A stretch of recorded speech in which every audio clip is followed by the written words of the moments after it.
You think you know entitled behavior until your own mother shows up to your wedding in a white dress, announces she's pregnant during your reception speech, and then calls the police claiming you assaulted her when you ask her to leave. I'm about to tell you the story of how my Karen mother tried to destroy my wedding day, and it gets so much worse than you think. This isn't just about one bad day.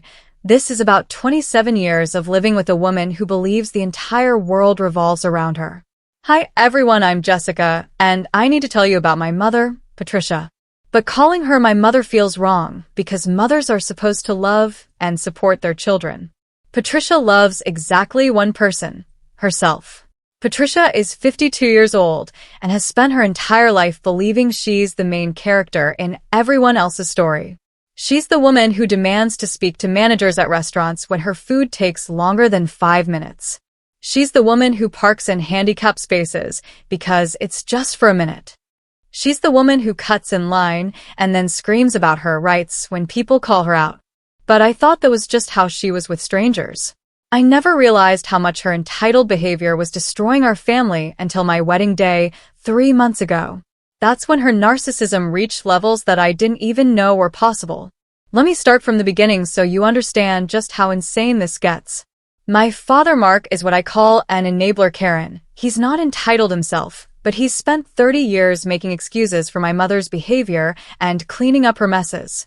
My younger brother, Tyler, 24, learned early that the path of least resistance was to just agree with whatever mom wanted. Growing up, our house revolved around Patricia's moods, Patricia's needs, and Patricia's drama. If she was having a bad day, we all had to tiptoe around her. If she was excited about something, we all had to be excited too, even if it disrupted our own plans. Some examples of her entitled behavior from my childhood. When I was 16, I had been saving for months to buy a car.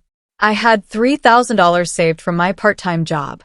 Patricia decided she needed new kitchen appliances and took my car money because family comes first and I could save again later. When I protested, she grounded me for being selfish and ungrateful.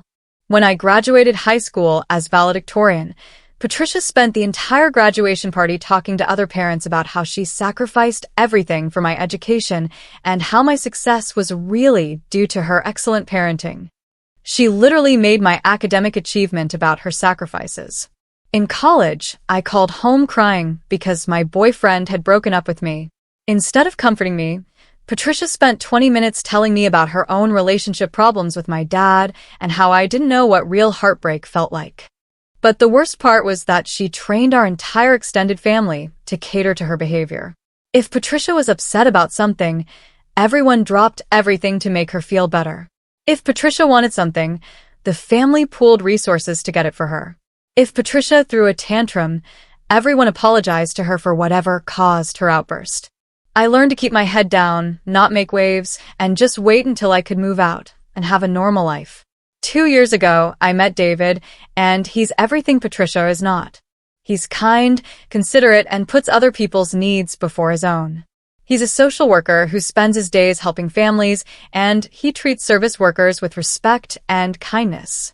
When I brought David home for the first time, I warned him about my mother's personality. He said he could handle it, but I could see him getting more and more uncomfortable as the evening went on. Patricia spent the entire dinner talking about herself. She interrupted David every time he tried to share something about his work or his family. When he mentioned that his mother was a nurse, Patricia said, "Oh, how nice. I could never do a job like that. I'm too smart to waste my talents on basic tasks." When David complimented the food, Patricia spent 10 minutes talking about how cooking was beneath her, but she did it anyway because no one else in this family has any domestic skills. After dinner, Patricia cornered David and spent an hour showing him photo albums and telling him stories that made her look like a saint and everyone else in the family look incompetent or ungrateful. On the drive home, David was quiet. Finally, he said, "Jess, your mom is a lot. But I can see why you're so independent and strong. You had to learn to take care of yourself early." When David proposed 8 months later, I was over the moon. But I was also terrified about what Patricia would do to our wedding. I should have known the engagement would become all about Patricia when she literally hijacked our announcement. David and I had planned to tell our families separately, then have a joint celebration dinner. We told my family first at what was supposed to be a casual Sunday dinner. Mom, Dad, Tyler, we have some exciting news. David proposed, and we're engaged. For about 30 seconds, everyone was happy and congratulatory. Then Patricia took over. Oh my God, I knew this was going to happen. I've been planning your wedding in my head for months. I already have so many ideas. Before I could say anything, she was off and running. Obviously, we'll need to have the ceremony at St. Mary's. That's where I always dreamed of seeing my daughter get married. And the reception should be at the country club. I know it's expensive, but this is a once-in-a-lifetime event, and we can't skimp on quality. Mom, David and I haven't even talked about venues yet, Dash. Oh, honey, you don't need to worry about the details. I've been to hundreds of weddings, so I know what works and what doesn't. We'll need at least 200 guests. I have a list of everyone who needs to be invited. 200? Mom, David and I were thinking more like 75 people. Patricia looked at me like I'd suggested we get married in a McDonald's parking lot. 75 people? Jessica, this is your wedding. This is the most important day of your life. You can't have a tiny, sad little ceremony. What would people think? David tried to jump in. Patricia, we're hoping to keep things intimate, Dash. David, dear, I know you mean well, but you don't understand how these things work. Jessica deserves a royal wedding, not some backyard barbecue situation. The entire evening became about Patricia's wedding vision for us. She had opinions about everything. The dress, nothing too revealing. We want elegant, not trashy. The flowers, roses are classic. Anything else looks cheap. The music, nothing too modern or loud. And even our honeymoon. Europe is so overdone. You should go somewhere unique that will photograph well. By the end of the night, I felt like a guest at the planning meeting for someone else's wedding. The next 8 months of wedding planning were absolute hell because of Patricia's entitled behavior. First, she went behind our backs and toured venues without us.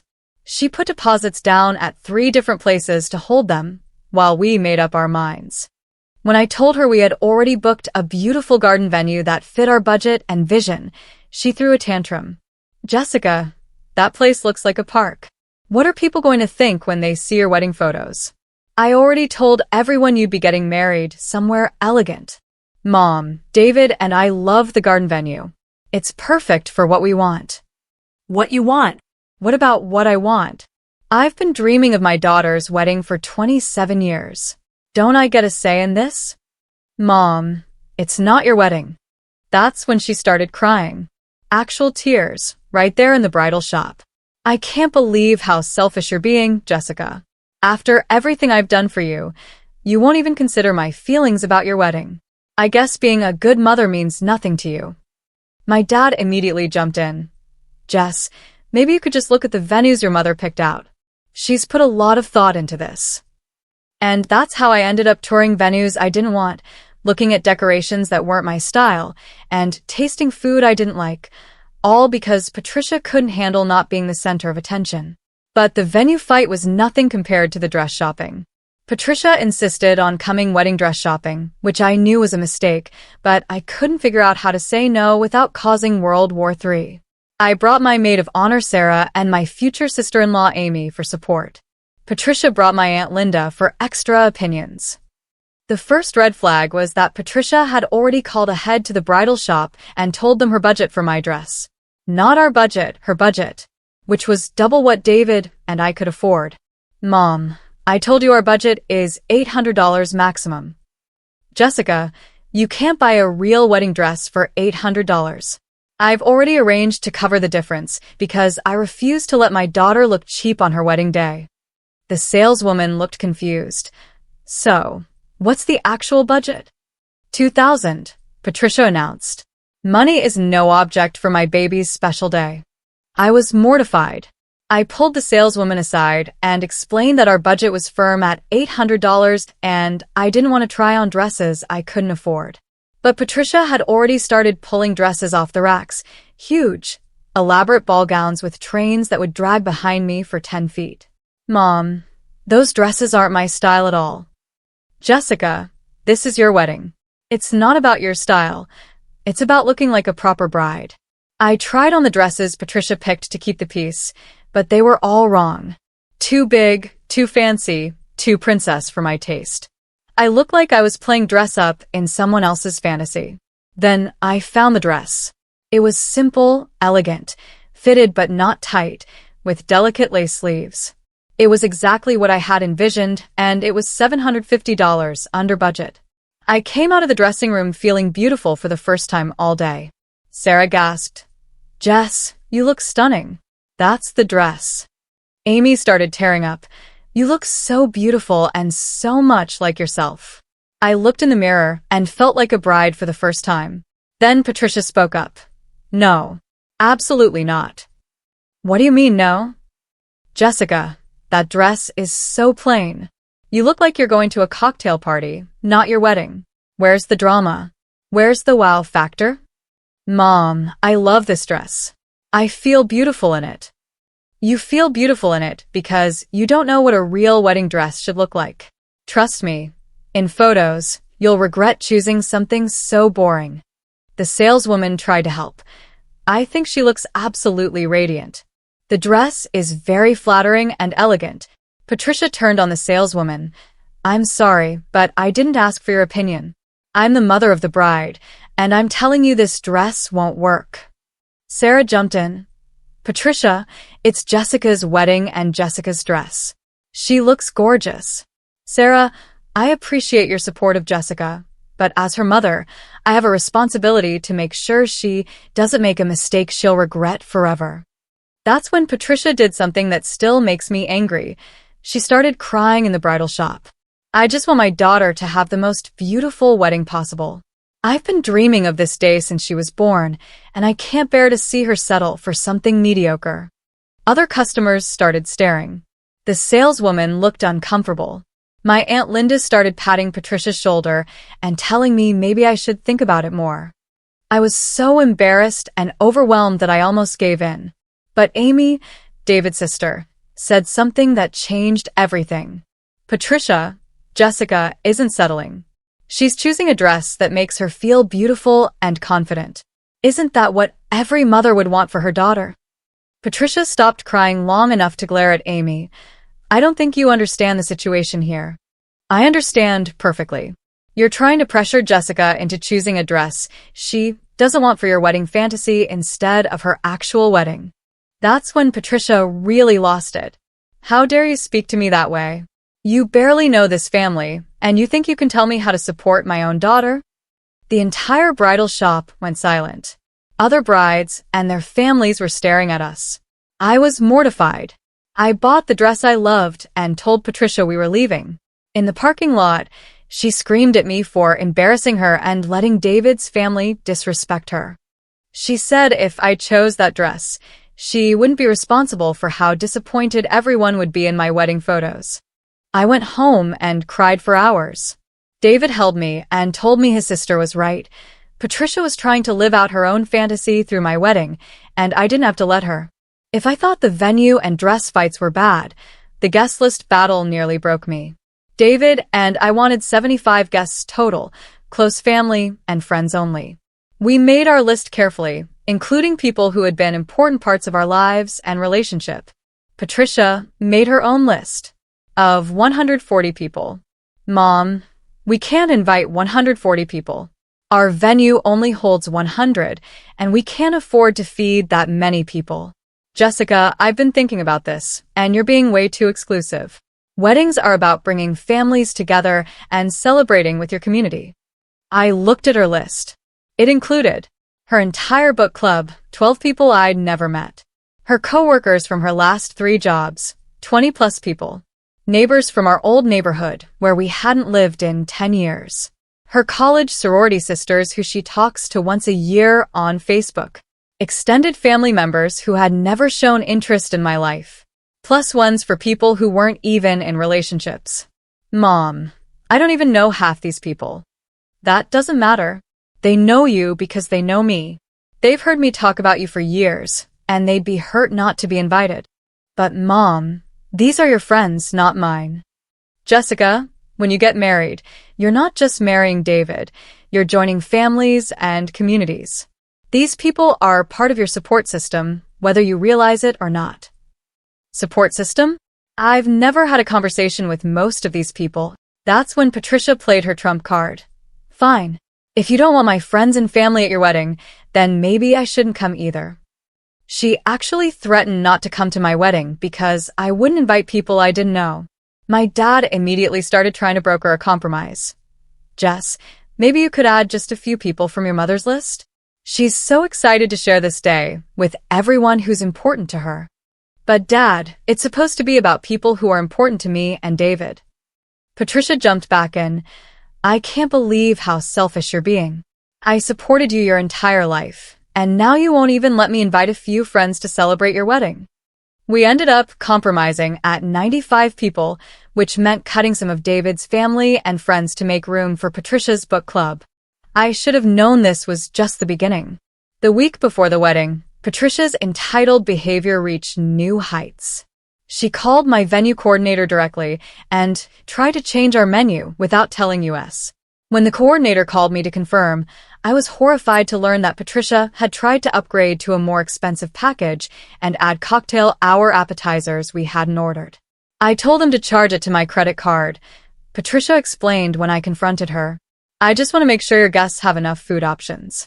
Mom, we already finalized the menu months ago. Jessica, I've been to the venue, and I don't think you ordered enough food. What if people are still hungry? When I called to cancel Patricia's changes, the coordinator told me this wasn't the first time my mother had called with suggestions.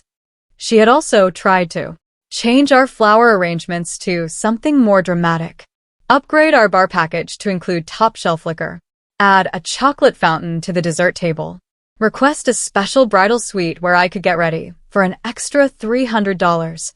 Ma'am, I have to tell you, in 15 years of wedding planning, I've never had a mother of the bride try to make this many changes without the bride's knowledge, the coordinator said. That evening, I called Patricia to set some boundaries. Mom, you cannot make changes to our wedding without asking us first. I was trying to help. I know you're stressed, so I thought I'd handle some of the details. These aren't details. These are major changes that cost money we don't have. Money isn't everything, Jessica. This is your wedding day. It should be perfect. It will be perfect because David and I planned it exactly how we want it. Well, I guess I know where I stand in your priorities, she said, and hung up on me. The next day, she called back crying. Jessica, I'm so hurt that you don't trust me to help with your wedding. I just want everything to be beautiful for you. Against my better judgment, I apologized for hurting her feelings and promised to communicate better. I should have known she was just manipulating me into letting my guard down. The real chaos started 3 days before the wedding when Patricia announced she had invited additional guests. I ran into Mrs. Henderson at the grocery store, and she was so hurt that she wasn't invited. So I told her to come anyway. There's always room for one more, right? Mom, you can't just invite people to my wedding. It's just Mrs. Henderson and her daughter Sarah, who you used to play with in elementary school, and Sarah's husband and kids. It's practically family. That's 5 additional people that we now had to accommodate. But it gets worse. She had also invited her hairdresser and her husband because she's like family. Our old mailman who had retired because he watched you grow up. Her physical therapist because she's been so supportive during Mom's recovery. 12 additional people. For a wedding that was already over our guest limit and budget. When I told Patricia we couldn't accommodate surprise guests, she accused me of being embarrassed by the kind of people she knows and acting like a snob. The day before the wedding, Patricia showed up at the venue during our rehearsal with a van full of decorations I had never seen. Surprise! I thought the place looked a little bare, so I brought some extra touches. She had bought enormous balloon arches in colors that didn't match our theme, glittery table runners that clashed with our elegant linens, plastic flowers as backup in case the real ones wilt, a giant "Congratulations Jessica and David" banner with our names spelled wrong. David was spelled daft. Mom, these don't match our decorations at all. I know your taste runs a little simple, honey, but trust me, photos always look better with more color and sparkle.